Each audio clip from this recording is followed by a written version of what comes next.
So let me bring to the podium Mr. Gary LePay. LePay! Jesus.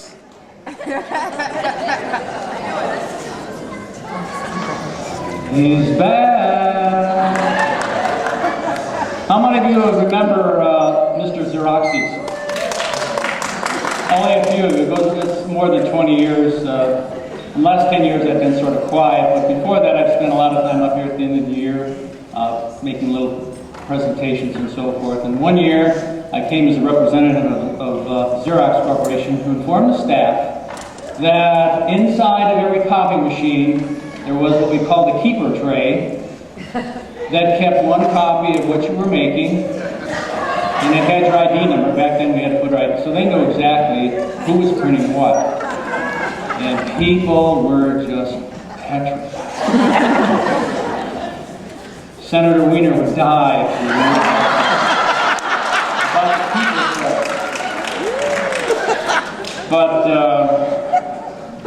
it was interesting to see what you could tell about someone based on what they copied on the machine, because it wasn't always school stuff.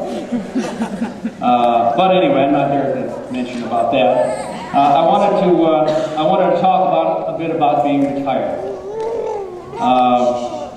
The word itself, there's a reason why tired is part of retired. When you get near, you're going to discover that you're tired a lot. And the retired means it just keeps going over and over. So from now on, when you hear about that person's retired, you know what that means. My lovely wife Laura at Charvel is retiring also. And together, it adds up to 80 years. And we're tired.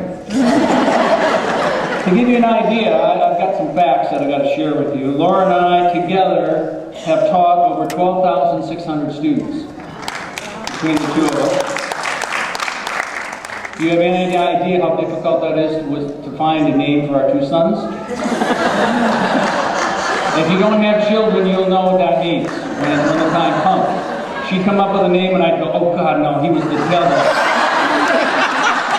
She'd go, oh, I want that, and he never showed up to class. Even to this day, people ask us, why did you name your sons Son 1 and Son 2?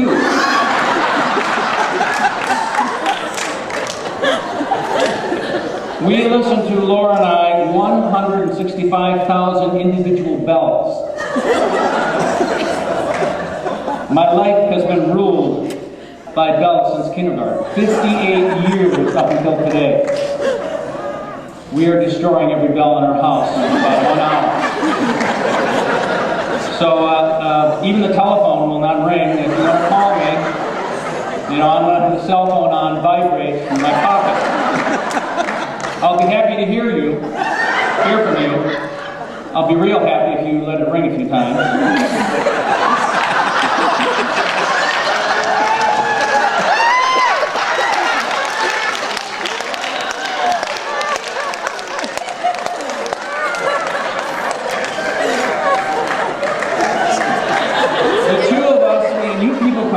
Shame on you. The two of us have had 1,600 parent conferences, 400 IEPs, retired.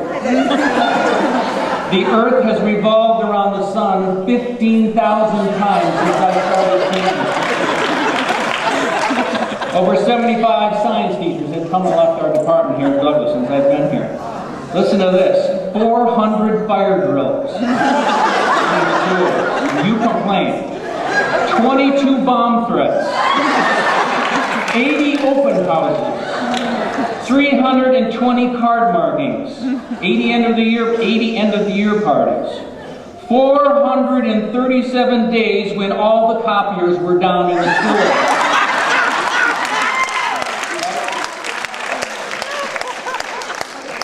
Visits from people from downtown. We've been through 9 superintendents, 14,000 lunch hours. We've gone through 2,200 reams of paper between the two of us. That kept the economy going for the paper industry. It also destroyed 500 acres of rainforest. And during that time, we went to many retirement parties. I remember my first party I went to was my second year teaching. And, you know, you go up to the person, you smile, shake the hand, oh, so happy for you. But in your mind, you're going, and I was going, you know, I hope your teeth and hair fall out the next week. I just could not understand why, you know, they're riding off in the sunset, and I've got 38 more years probably in the classroom. It wasn't fair. And I have to be honest with you, that feeling never changed even after 40 years. I was at Gail's retirement party, and she started talking about how great it was being retired, and I said to myself, I hope your teeth and hair. And I said, not this time. So we know you're thinking about retirement, and the question is, how do you know when it's time to retire? Well, I'm here to help you. I will inform you. I will give you the tools needed to make that journey. Someday, you will all become what I am known as a senior staffer. A change comes over you that last year. You do things you never thought you could do, you would do, or you should do. You get what they call in the office that all familiar affliction called senioritis. Even teachers get it. How do you know when you have teacheritis? Well, here are some clues. You decide you're not turning in lesson plans that year.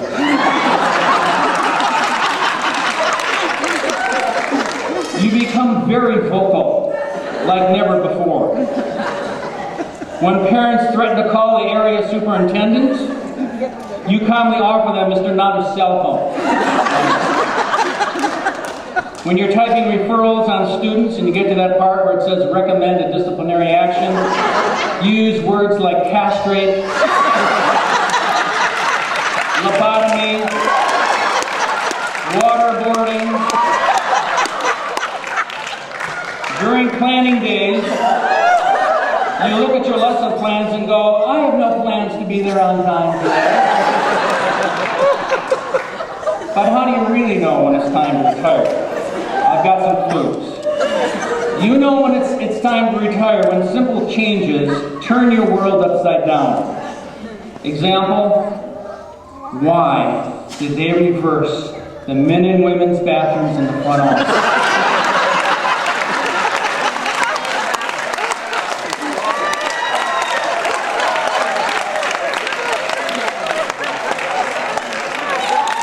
I am still reeling from that trauma. I've walked in on Barbara Taylor twice.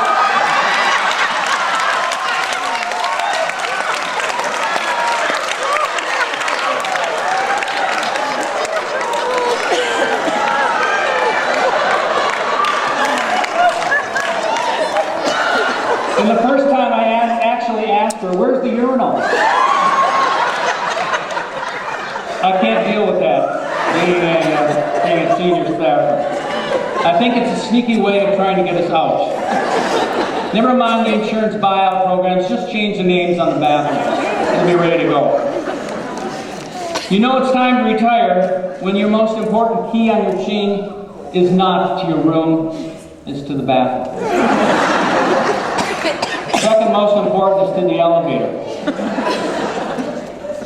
When the elevator breaks down, you know it's time to retire because you've got a backup plan. You know which elevator, I'm going to take that. I'm going to take the one at the loading dock, this one's not working, that one. If you're in the 1200 building and the elevator breaks, you're screwed. When I have 7:20 in the morning parent conferences, I get there a half an hour early so I can catch my breath. I don't know what the parents would think if I came in there panting on the breath. I might send the wrong signal. You know it's time to retire when Mr. Rosario puts you on the email block list. So you're not emailing him every hour asking, when is the air going to come back on? When is the elevator going to work? When is the heat going to come back on? You know when it's time to retire when the BTU sends you emails about their discounts. And they're not about Disney parks or Universal parks, it's about Forest Lawn parks.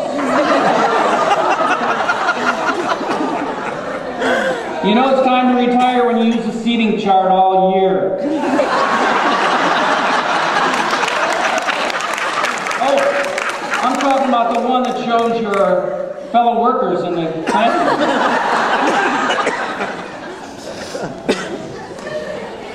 You know it's time to retire when you pick up, I have my first science textbook I ever used, I kept it, and I was looking through it the other day, and on one of the pages it said, one day, man will walk on the surface of the moon. Time to retire. When the beginning of the year picture happens in the cafeteria, or in the gym, for the staff picture, and you're the only one seated in the front row, reserved for original staffers, it's time to think about retiring.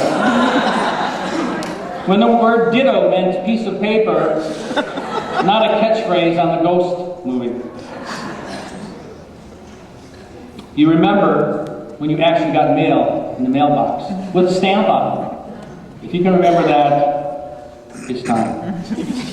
Having green chalkboards on your wall had nothing to do with being geo-friendly.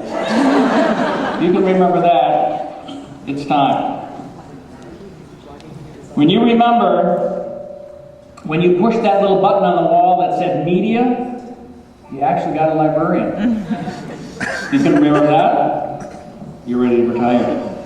If your actual definition of card catalog was not the Hallmark book for buying greeting cards, you're getting ready. If you got a countdown on your board, 5, 4, 3, 2 in the front, and those aren't days and months, but those are years when you're going to retire, you're getting ready. I take Homburg home. You know those little turnabouts? I know I'm ready to retire. Last month, twice, I missed my exit.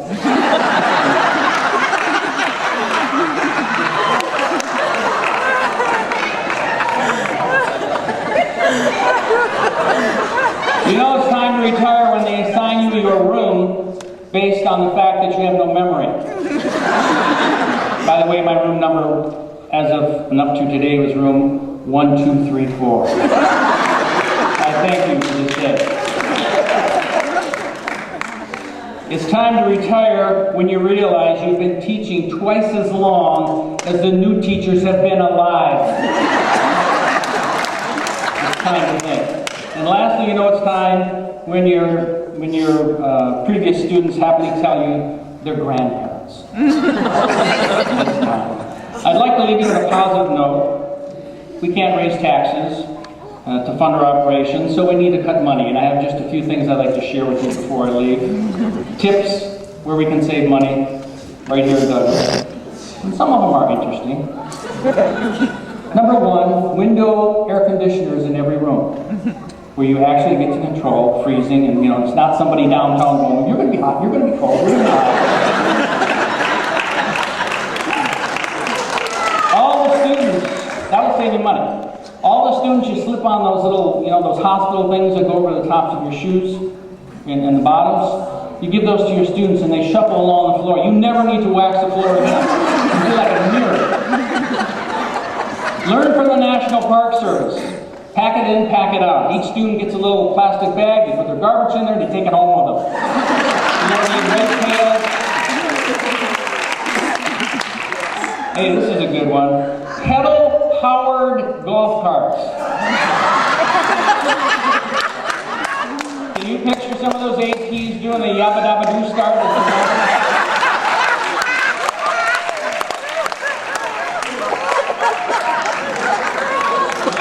All the lunch trays are made of delicious pizza crusts and pretzel-shaped forks and knives. You don't need to wash and clean anymore. They eat it. You're going to love this one. Virtual fire drills.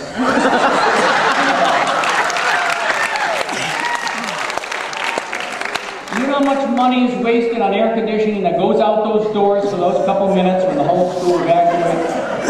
You just put the video on and say, okay, students, watch the video. Okay, we're all now getting up. We're walking out the door. We're making the left. We're going downstairs. We're going to the parking lot. Here we are getting rained on. Oh, now the bell just rang. We came back. Never left the room.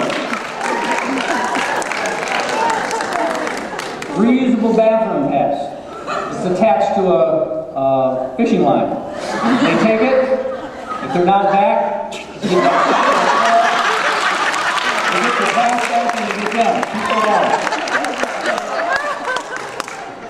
Expensive belt system. Breaks down all the time. Forget it. From now on, when the end of the hour comes, all of the students' cell phones vibrate at once. There you go. And this PA sound system that never works, well, when you have an announcement, it comes across their speakerphones. You don't need the PA anymore. And the last one, Send them texts. I have to make some money here too. This is one of my really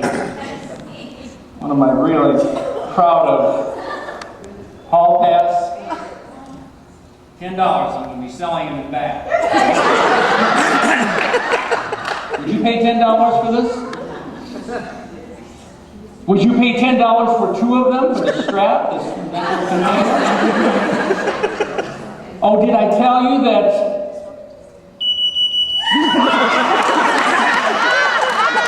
It's a smoke alarm too.